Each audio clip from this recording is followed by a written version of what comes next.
Another unboxing na naman tayo ng isang Android phone. So, medyo matagal-tagal na nung huling nag-unbox tayo at naglabas tayo ng another video dito sa ating YouTube channel kasi medyo sobrang overload yung schedule ko within September. So, sunod-sunod kasi yung event na pinuntahan ko and then madami pa ako mga pending na works from my client. So, kaya hindi ako masyado nakaka-upload. So, alam ko matagal ko na sinasabi na ito, nababawi talaga ako. Pero I hope na within this bare months, makabawi talaga ako. Kasi patapos na yung September, Mare, paulit-ulit na lang ako, nababawi ako.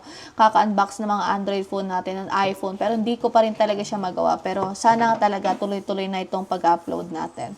So, meron tayo dito Smart 10 from Infinix, Smart 10 Plus. Plus? This is 128GB with 8GB of RAM. So, we purchased this one online and ang SRP nito magkano lang? 5K. So, SRP is 5,000 pero if you're going to use the voucher that we have here sa video natin, somewhere dito sa video magpa-pop up yan, left bottom part or right bottom part, mas mura nyo pong mabibili si Infinix Smart 10 Plus. So, ito na yung ating Infinix. So, the color that we have is iris blue. And this is 6,000 mAh battery capacity with 18 watts strong with 18 watts charging. So 120 Hz refresh rate, smooth display, dust and water resistant. This is IP64. Okay. 300% ultra volume. Okay. Ultra volume. Tingnan natin kung gaano ka ba kalakas at kung hindi ka ba basag at kulob. So So, meron tayong quick specification dito. I'm not sure if nakikita nyo siya. Pero, rear camera is 8 megapixel and then same with the front-facing camera. OS, this is XOS 15.1 powered by Android 15. Okay. So, processor is T7250. Okay. So, let's open this one up and let's check kung gaano nga ba kaganda itong ating Smart 10 Plus. Pahaba na pahaba yung mga pangalan ng Android phone nila. Pwede bang ano na lang, maikli na lang. Dati 3210, mga ganun lang. Pero ngayon, ang haba na te. So, meron tayong charger dito. Meron tayong brick and also Type-C cord. And then, we also have case in here. This is not silicone, pero bendable naman siya. We also have pin ejector or pin eject tool in here. So far, yun lang naman yung laman ng box natin. Meron din tayong warranty dyan and manual guides. Nasa loob yan ng ating case. Okay. So, proceed na tayo dito sa ating Android phone. Since medyo naiintriga ako kung ano nga bang itsura nitong ating Android phone. Okay, so, mabalik ko lang to. Kasi gusto ko naka-organize siya, te. Ayoko na madumi. Okay. So, we have here the Infinix Smart 10 Plus. Slide down natin. Right corner, we have the power button and volume up and down. Type-C charging port, microphone, earphone, and also earphone jack.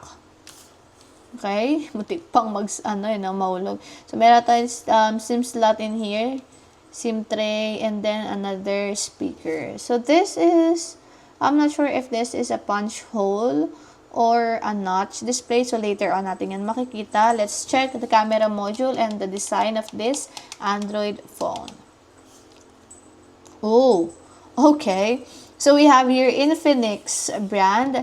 So if you're going to check the details and design of this Android phone, if ititilt mo siya, para meron siyang dusty effect or dusty talaga yung kanyang texture in here.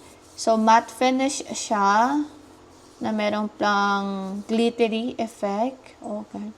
So, we have camera module in here na merong 2 lenses na parang Google Pixel ang design. Ayan. So, yung design niya dito, banda parang